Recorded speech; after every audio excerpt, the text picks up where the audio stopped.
இஸ்ரவேலர்கள் புறப்பட்டு வருகிறார். பார்வோன் பின்தொடர்கிறார். அநேகர் சொல்லுகிறார்கள், நாம் எப்படிதான் இந்த பிரச்சனையிலிருந்து தப்பித்துக் கொள்ளலாம் என்று எதிர்பார்த்தாலும் பிரச்சனை என்னை விட்டு போகவே மாட்டேங்குதுன்னு சொல்லுகிறார். எப்படியாவது தப்பிக்கணும் அப்படின்னு இஸ்ரவேல் ஜனங்கள் எகிப்தை விட்டு வெளியே வருகிறார்.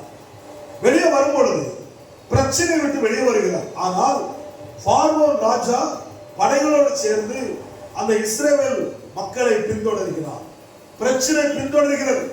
பிரச்சனை தீரவில்லை. நாம் நினைக்கிறோம் பிரச்சனை தீர்ந்து விட்டது.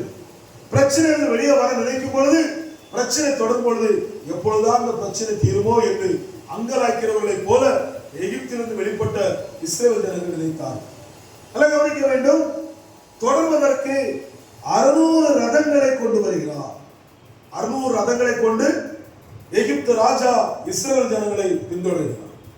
நீ பிரதானமானவற்றை கொண்டு வந்தால், பிரதானம் இல்லாத கொண்டு வந்தாலும் நீ செங்கடல் அழிந்துதான் போக போகிறார். வேதம் சொல்லுகிறது, எகிப்து மன்னன், அவருடைய படை, அவருடைய ராஜ்யத்தில் உள்ள எல்லா வீரர்களும் ஒருவன் கூட தப்பித்து போகாதபடிக்கு இஸ்ரவேல் ஜனங்களுக்கும் இவர்களுக்கும் பெரிய பிரிவினை உண்டாக்கி நடுக்கடலிலே அவர்களை மூழ்கடித்து போட்டார் என்று வேதம் சொல்லுகிறது. நம்முடைய பிரச்சனைகள் அதிகமாய் மாறுகிறதா? நம்முடைய பிரச்சனைகள் 4 பக்கமாய் பின்தொடர்கிறதா? அவர்கள் அதிகமாகி விட்டார்களா?